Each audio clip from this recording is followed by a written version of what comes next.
Shalom saudara yang dikasih dalam Tuhan.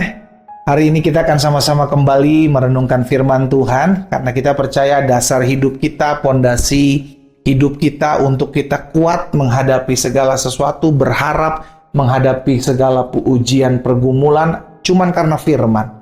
Ya, karena firman yang memberikan kita pengharapan, firman Tuhan yang memberikan kita tuntunan, firman Tuhan yang menuntun kita dan menjaga hati kita untuk selalu tetap tertuju kepada janji Tuhan, bukan kepada masalah, bukan kepada pergumulan.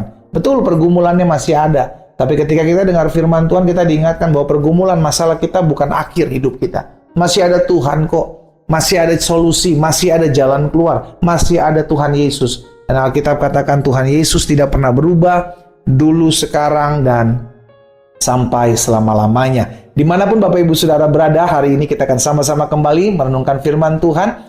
Tentunya masih bersama dengan saya melalui program Bible and Coffee ini, kita akan sama-sama merenungkan firman Tuhan. Kita berdoa. Bapa yang baik, kami mengucap syukur Tuhan buat setiap anugerah, buat setiap kasih karunia Tuhan dalam kehidupan kami. Kami berdoa kalau sebentar kami akan merenungkan firman-Mu, biar Roh Kudus yang mengajarkan kami, Roh Kudus yang menuntun kami, sehingga kami mengerti akan kebenaran dalam kehidupan kami, dan pada akhirnya kami dimerdekakan. Bersabdalah di dalam nama Tuhan Yesus Kristus kami berdoa. Haleluya. Amin. Amin. Puji Tuhan. Saudara dikasih dalam Tuhan, saya percaya ketika Tuhan Yesus menyelamatkan saudara dan saya, maka langkah berikutnya Tuhan mengutus kita. Kenapa kita perlu diutus? Karena Tuhan mau pakai kita. Sama-sama bilang sama saya, Tuhan mau pakai hidup saya. Amin. Tuhan mau pakai hidup saudara dan saya, tapi saudara dan saya perlu namanya diselamatkan dulu. Setelah saudara dan saya diselamatkan, saudara dan saya dimurnikan, didewasakan, saudara dan saya diperlengkapi, maka saudara dan saya pada akhirnya diutus dengan satu tujuan, supaya orang mengenal Yesus melalui kehidupan saudara dan saya. Hal ini terjadi ketika Musa, saudara yang dikasih dalam Tuhan, diutus oleh Tuhan. Dalam Keluaran pasal 3 ayat 10. Keluaran pasal 3 ayat 10 firman Tuhan bilang begini, "Jadi sekarang pergilah, aku mengutus engkau kepada Firaun untuk membawa umatku orang Israel keluar dari Mesir." Saudara dikasih dalam Tuhan, Musa kaget-kaget juga. Waduh, saya aja lari dari Mesir gitu ya kan. Sekarang saya suruh kembali untuk menghadap Firaun. Memang nggak gampang, tetapi ada janji Tuhan gitu kan. Aku diutus oleh Tuhan. Itu kata kuncinya saudara. Jadi ketika Musa diutus oleh Tuhan, saudara dikasih dalam Tuhan, maka dari hal ini kita diingatkan, oh kalau Tuhan mengutus Musa untuk membebaskan umat Tuhan tertindas dari perbudakan di Mesir, maka saudara dan saya pun pasti akan diutus Tuhan untuk menyelamatkan orang-orang yang masih tertindas, terikat dalam perbudakan akan dosa. Kalau sebagian kita mungkin berkata, tapi pendeta dia orang nggak mau diselamatkan, dia memang sukanya masih tinggal dalam gelap-gelap begitu. Bagian kita kerjakan dulu saudara. Sama-sama bilang sama saya, bagian saya harus kerjakan. Amin. Tapi yang terpenting di sini ingatlah, Tuhan mau mengutus saudara dan saya itu dulu.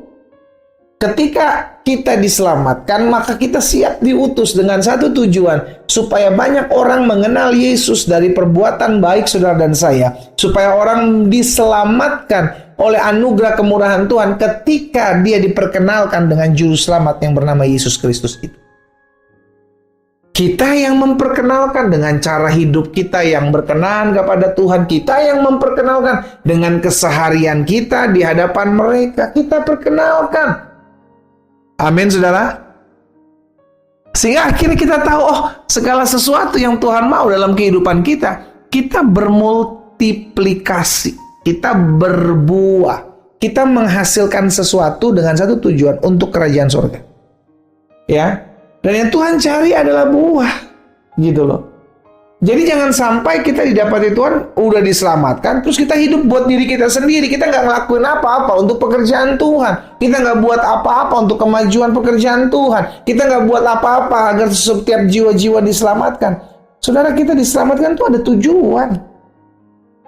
Ya, sama-sama bilang sama saya, ada tujuan.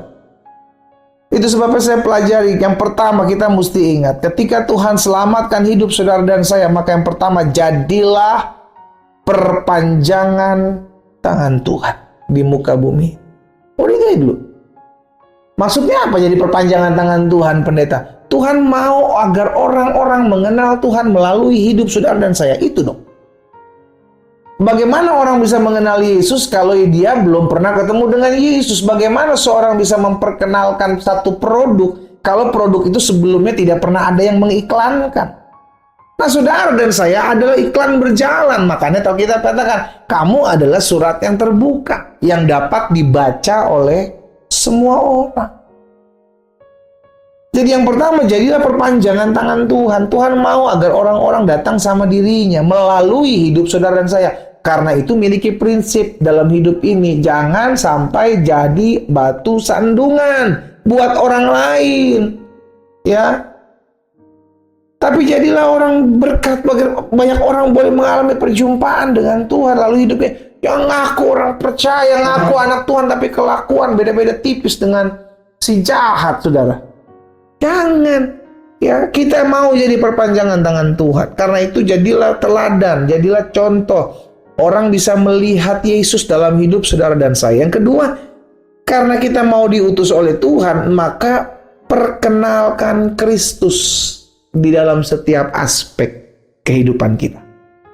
Ya, hidup kita bukan milik kita lagi, saudara. Hidup kita milik Yesus.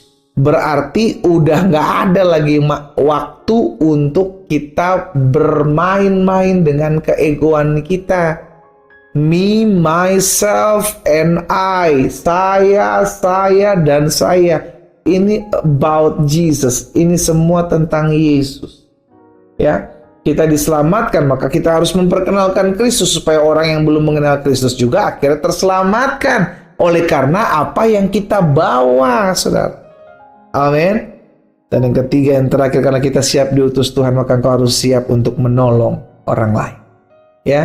Jangan pilih-pilih, saudara. Tabur terus perbuatan baikmu. Engkau sedang menabur sesuatu. Ketika engkau menabur sesuatu, saya percaya yang terjadi, engkau akan menuai sesuatu. Pastikan dalam hidup ini engkau harus siap diutus. Sama-sama yuk, engkau yang mendengarkan firman Tuhan saat ini, taruh tangan kananmu di dada. Sama-sama bilang sama saya harus siap diutus. Kapanpun dan dimanapun. Agar nama Tuhan dipuji dan dipermuliakan. Amin. Kita berdoa, kita datang sama Tuhan. Bapa yang baik, kami mengucap syukur Tuhan buat setiap keberkatan Tuhan, buat setiap pertolongan Tuhan, buat setiap cinta kasih Tuhan dalam hidup kami. Kami mengucap syukur karena tangan Tuhan yang sertai kami tidak kekurangan suatu apapun yang baik. Bahkan saat yang indah ini, Tuhan Yesus, kami bersyukur firman mengajarkan kami untuk mempersiapkan diri kami untuk menjadi pribadi-pribadi yang siap diutus Tuhan, menjadi saksi Tuhan, dimanapun Tuhan tempatkan kami berada. Terima kasih Bapa buat hari ini, hamba berdoa juga buat yang sakit umat-Mu dimanapun mereka berada. Tergenapi firman-Mu, disampaikan firman, disembuhkan mereka, terjadilah. Dalam nama Tuhan Yesus Kristus kami berdoa. Haleluya. Amin.